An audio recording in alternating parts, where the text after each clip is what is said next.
Hello students, कैसे हैं आप सब। आई होप आप सब अच्छे होंगे। आईसीटी वर्चुअल क्लासरूम में आप सबका स्वागत है।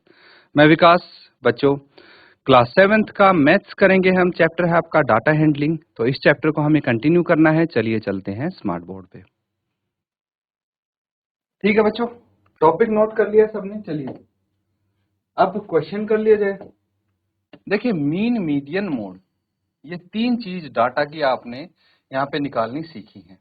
ठीक है, तो इसी के आधार पे हम क्वेश्चंस प्रैक्टिस कर रहे हैं यहाँ पे। देखिए आप, किस प्रकार से हम मोड एंड मीडियन निकालेंगे इस डाटा की। यही बोला गया है, सिंपल सा क्वेश्चन है। आपको कुछ डाटा दिया है छोटा सा, और आपको ये बोला गया है इसका मोड एंड मीडियन निकालिए। चलिए फटाफट इसको नोट करके सॉल्व करने की कोशिश करेंगे बच्चों।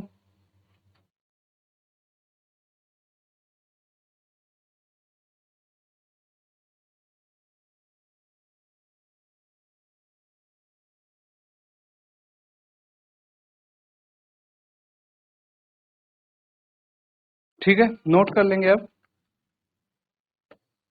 देखिए, सबसे पहले अरेंज कर लीजिए। Arrange the data in ascending order. Ascending order में इस डाटा को अरेंज करना है। तो चलिए सबसे पहले हम डाटा देख लेते हैं। सबसे छोटी वैल्यू डाटा की क्या है? 12 है। 12 12 कितनी बार है? 1 2। उसके बाद 13 है। 13 13 1 2। फिर 14 1 2 3। 14 यहाँ 3 टाइम्स दिख गया मुझे, दिख रहा है। फिर 14 के बाद 15 है नहीं, 16 है, फिर 19 है। कितने टर्म्स हैं यहाँ पे? ये अगर यहाँ पे हम काउंट करें 1 2 3 4 5 6 7 8 9, तो यहाँ पे 9 होने चाहिए। 1 2 3 4 5 6 7 8 9। तो टर्म्स हमारे सारे आ गए। अब मोड निकालना है। तो mode is the term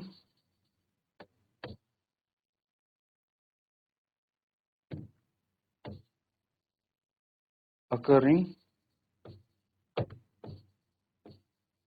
maximum number of times। सबसे ज्यादा टाइम्स तक जो टर्म होती है उसको बोलते हैं मोड। तो मोड यहाँ पे क्या हो जाएगा? 14।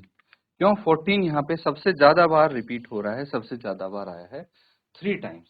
ठीक है, तो 14 की फ्रीक्वेंसी सबसे ज्यादा है। क्या बोलेंगे इसको? इस प्रकार से बोल सकते हैं that frequency of 14 is maximum या फिर हाईएस्ट। समझ में आ रहा है? तो अब अगर मीडियन की बात करें, ठीक है, मीडियन क्या होगा? देखिए, मीडियन होगा, सबसे पहले हम एक चीज यहाँ पे समझ लेते हैं कि हेयर एन, या फिर बोलो नंबर ऑफ ऑब्जर्वेशंस,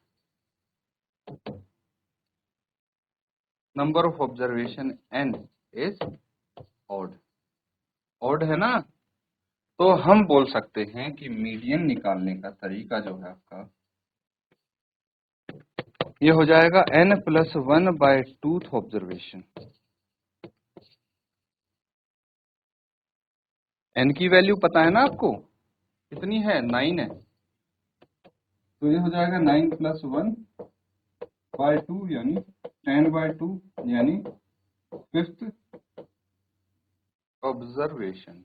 ठीक है, 5th ऑब्जर्वेशन यहाँ पे आएगी।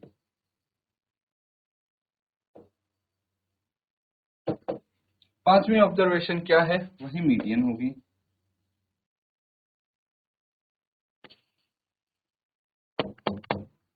तो first, second, third, fourth, fifth, 14th। और यहाँ पे देखिए, आपका मोड एंड मीडियन दोनों सेम है जो कि 14 है। नोट कर लेंगे बच्चों।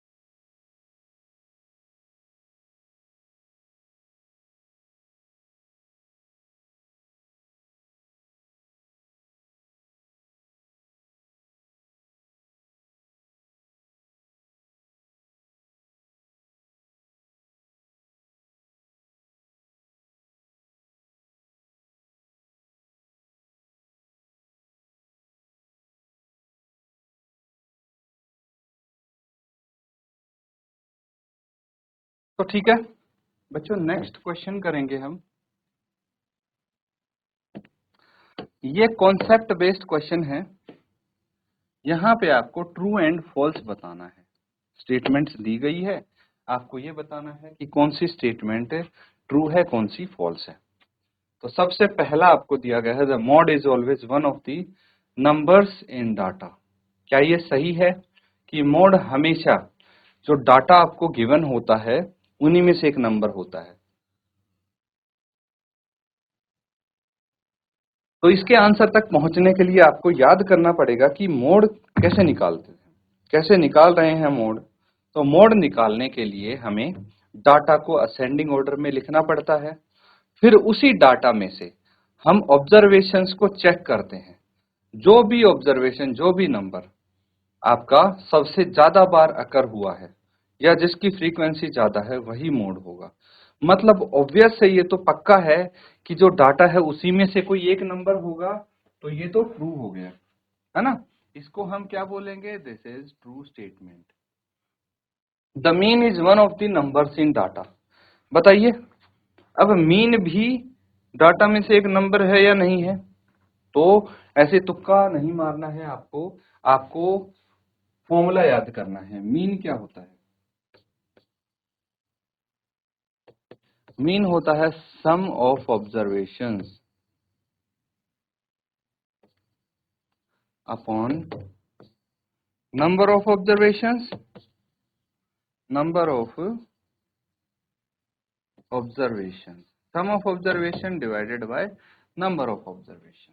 अब यहाँ पे अगर देखें हम ध्यान से, तो सम ऑफ ऑब्जर्वेशंस मतलब जो आपको डाटा दिया है उन सबको ऐड अप कर देंगे, ऐड कर देंगे, ठीक है। और यहाँ पे टोटल नंबर ऑफ ऑब्जर्वेशन। अब जब हम सारी वैल्यूज को, सारी ऑब्जर्वेशन को जोड़ देंगे और उसको एक नंबर से भाग कर दिया, तो जो आंसर आएगा वो ऑफ कोर्स डाटा में से तो कोई नंबर होना जरूरी नहीं है, है ना। ऐसा जरूरी नहीं है कि जो आंसर आए वो डाटा में से एक नंबर हो। इसीलिए ये आपका फॉल्स स्टेटमेंट हो जाएगी। समझ में आ रहा है ना? जब तरीका आपको पता होगा तो आप इजीली उसको बता पाएंगे answer. Median is always one of the numbers in data. तो मीडियन का बताइए कि क्या मीडियन डाटा में से हमेशा एक संख्या होती है, एक नंबर होता है? तो मीडियन कैसे निकालते हैं हमें ये समझना पड़ेगा, ठीक है। तो मीडियन का फॉर्मूला क्या होता है? मीडियन का फॉर्मूला होता है, देखिए अगर n आपका ओड है तो मीडियन आपकी आएगी, क्या आएगी? n plus 1/2th observation.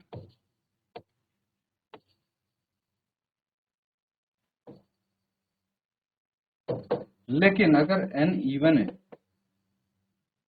तो मीडियन आएगी आपकी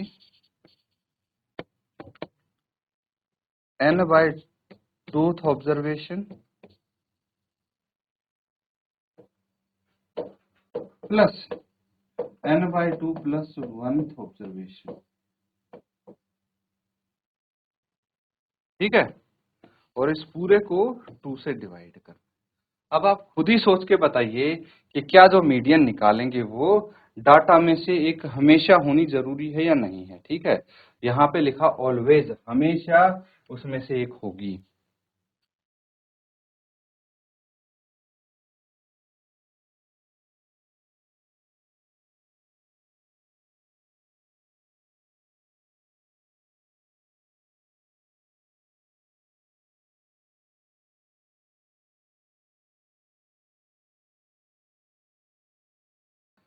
तो बच्चों आंसर पता लग गया आपको? देखिए बिल्कुल आसान है। यहाँ पे कंडीशनल है, अगर ये ऑलवेज नहीं आता तब तो हम लिख सकते थे ट्रू, ठीक है, क्योंकि कभी कभार हो सकता है जब n की वैल्यू ओड है, मतलब नंबर ऑफ ऑब्जर्वेशन अगर ओड होंगी, तो हम क्या करेंगे? n+1 जो नंबर ऑफ ऑब्जर्वेशन है उसमें एक जोड़ के उसको 2 से जो डिवाइड करेंगे, वो वाली ऑब्जर्वेशन, मतलब उतने नंबर वाली ऑब्जर्वेशन को डाटा में से उठा के लिख देंगे। इस केस में तो डाटा में से ही एक ऑब्जर्वेशन या फिर एक नंबर हमारे पास होगा एज ए मीडियन। लेकिन दिक्कत यहाँ आएगी जब आपकी नंबर ऑफ ऑब्जर्वेशंस इवन होंगी, तो उसमें हम क्या करेंगे, n बाई टूथ ऑब्जर्वेशन, मान लीजिए आपकी नंबर ऑफ ऑब्जर्वेशन है 10, तो एक तो पांचवी ऑब्जर्वेशन लेंगे, पांचवें नंबर पे जो वैल्यू है, जो डाटा है वो लेंगे, और एक छठे नंबर पे जो डाटा है, सिक्स्थ नंबर पे जो डाटा है वो लेंगे। फिर उन दोनों डाटा को जोड़ेंगे, जोड़ के 2 से डिवाइड कर देंगे, और डिवाइड करके जो आंसर आएगा वो ऑफ कोर्स डाटा में से कोई ऑब्जर्वेशन होने के चांसेस कम है। ठीक है, मतलब हमेशा तो नहीं होगा, उसकी एक एवरेज आ जाएगी, तो इसीलिए इसको हम फॉल्स बोलेंगे। क्या बोलेंगे? This is false. ठीक है, नेक्स्ट पार्ट देखिए, नेक्स्ट क्वेश्चन, द डाटा, ये डाटा है 6 4 3 8 9 12 13 9 हैज मीन, इसका मीन क्या होगा? 9 होगा। तो क्या ये सत्य है, क्या ये ट्रूथ है? तो उसके लिए बच्चों मीन निकालना पड़ेगा हमें। मीन कैसे निकालते हैं? Sum of observation upon number of observation. चलिए देख लेते हैं। इस केस में मीन निकालेंगे, सम ऑफ ऑब्जर्वेशन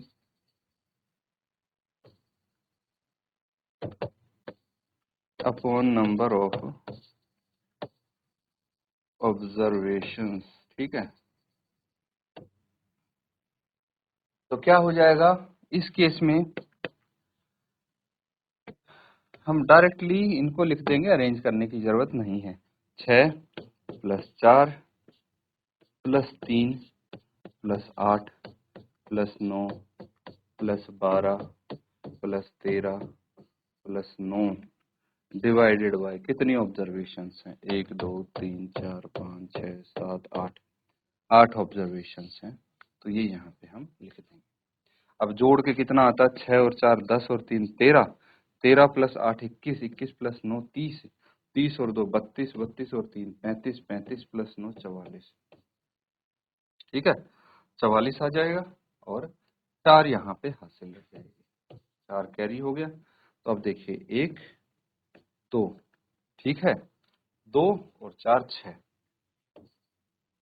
बटे 8। तो यहाँ पे क्या आना चाहिए? 8 इंटू 8 60, 8 इंटू 8 64 आएगा। तो 8 आपका मीन होना चाहिए। यहाँ पे कितना है? 9 है, तो ये फॉल्स हो जाएगा। ठीक है, द डाटा हैज मीन 9 नहीं, इसमें आना था डाटा हैज मीन 8। नोट करेंगे।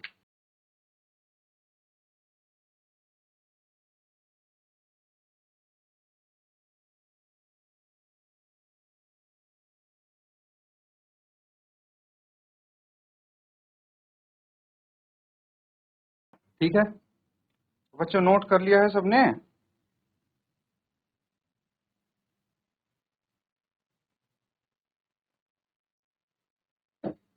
चलिए अब कुछ और हम कर लेते हैं, थोड़ा बहुत नेक्स्ट टॉपिक के बारे में थोड़ी सी जानकारी हम यहाँ पे ले लेते हैं। बाकी इसके क्वेश्चंस हम नेक्स्ट सेशन में कवर करेंगे। तो अब आता है आपके पास बार ग्राफ। बार ग्राफ क्या होता है? नाम से ही पता लग रहा है, दंड आलेख इसको हम बोलते हैं। ठीक है, दंड आलेख क्या हुआ? एक ऐसा ग्राफ होता है, ठीक है, डाटा को प्रेजेंट करने के लिए एक अलग तरीका है। डाटा को हम एक तो टेबल की फॉर्म में, टेबुलर फॉर्म में प्रेजेंट करते थे, है ना, टेबल बना दिया, उसमें डाटा लिख दिया अलग अलग। लेकिन एक और तरीका है डाटा को प्रेजेंट करने का, डाटा को शो करने का, जिसका नाम है बार ग्राफ। क्या है? बार ग्राफ, यानी दंड आलेख। अब इसको समझिए क्या होता है ये। A bar graph is pictorial representation of numerical data using bars of uniform width drawn horizontally or vertically with equal spacing between them। तो बार ग्राफ क्या होता है? एक पिक्चर की फॉर्म में, फोटो की फॉर्म में डाटा को रिप्रेजेंट करते हैं हम। कैसा होता है आप देखेंगे तो इसको समझेंगे। ये देख लीजिए, जैसे टेबल की फॉर्म में है, ठीक है, टेबल है, ऐसा दिखता है आपका बार। ठीक है, ये देखिए ये बार है, इनको हम बार्स बोलते हैं। ऐसे रेक्टेंगुलर शेप के ये होते हैं और इनके बीच में बराबर स्पेस होता है। ये देखिए, ये स्पेस विड्थ जो है, विड्थ भी सेम होगी इनकी सबकी। इसकी विड्थ और इसकी विड्थ चेक करेंगे, सेम होगी, और इनके बीच में जो स्पेस है वो भी सेम होगा। पिक्चर की फॉर्म में हम प्रेजेंट करते हैं। अब एक एक्सिस लेते हैं, एक्स एक्सिस होता है, ये वाई एक्सिस होता है। एक एक्सिस पे एक टाइप का डाटा लिखते हैं, दूसरे एक्सिस पे दूसरी चीज लिखते हैं, है ना। टेबल ऐसे ही बनाते हैं ना, टेबल की एक चीज एक एक्सिस पे, दूसरी चीज दूसरे एक्सिस पे हम शो करेंगे, ठीक है। तो इस प्रकार से इसको बोलते हैं हम बार ग्राफ। क्या बोलेंगे? Bar graph. समझ में आ रहा है? तो यही चीज आपको यहाँ पे बताई गई है कि पिक्चोरियल रिप्रेजेंटेशन होती है न्यूमेरिकल डाटा का। बार्स ऑफ यूनिफॉर्म विड्थ, एक जैसी विड्थ होगी। हॉरिजॉन्टली मतलब ऐसे, देखिए, जो हॉरिजॉन्टल होता है इसको हम हॉरिजॉन्टल बोलेंगे और इसको वर्टिकल। समझ में आ गया? तो हॉरिजॉन्टली ये प्लेस्ड होते हैं और इनके बीच की जो स्पेस है वो भी बराबर होगी। उनके बीच की स्पेस कैसी होगी? बराबर होगी। Length of bar depend on the number it represent. जो बार की लंबाई है वो जिस नंबर को रिप्रेजेंट करता है उस पे डिपेंड करेगी। जितना अधिक नंबर उतनी ही बार की लेंथ ज्यादा होगी। समझ में आ गया? Bar graph is effective way of presenting visual information. Bar graph क्या है? अगर आपको कोई विजुअल इंफॉर्मेशन शो करनी है, प्रेजेंट करनी है, तो उसका एक बहुत ही अच्छा तरीका है। क्या है? बहुत बढ़िया एक तरीका है। We see bar graph in newspapers. हम बार ग्राफ को न्यूज़पेपर में भी देखते हैं। कई बार आपने देखा होगा अखबारों में बार ग्राफ जैसी चीज बनी हुई, मैगजीन में, comparing set of data between different groups. अलग अलग ग्रुप्स में डाटा जब कंपेयर करते हैं तब इसका इस्तेमाल होता है। समझ में आ गया? देखिए,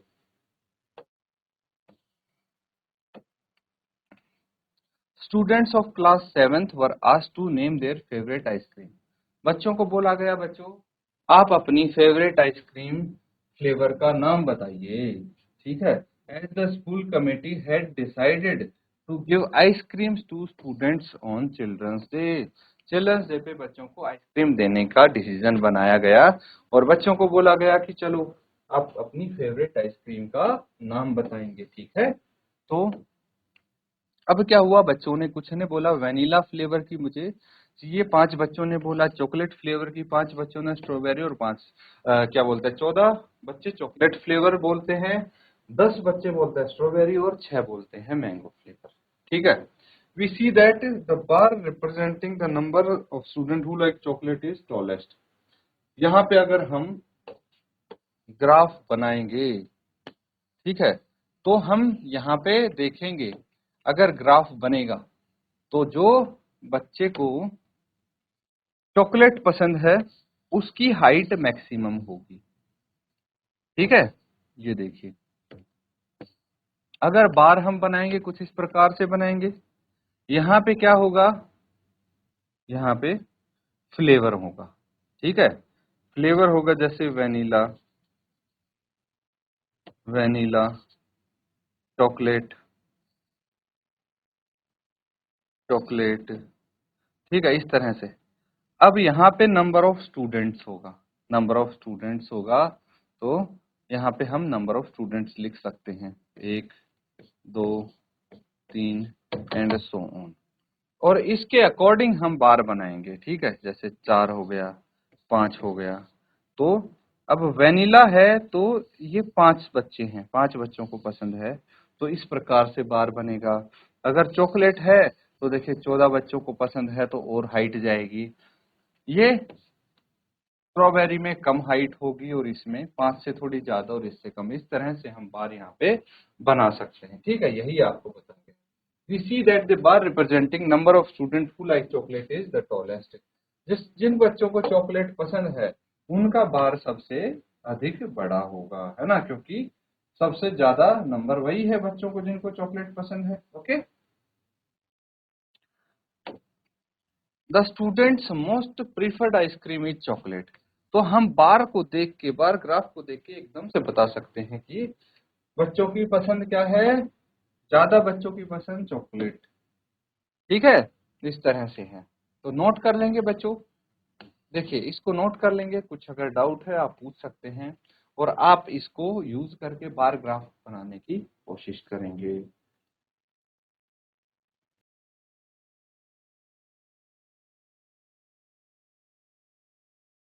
स्टूडेंट्स, हमने यहाँ पे मीन, मीडियन, मोड कैसे निकालते हैं डाटा का अच्छे से डिटेल में डिस्कस किया है, काफी सारे क्वेश्चंस प्रैक्टिस किए हैं।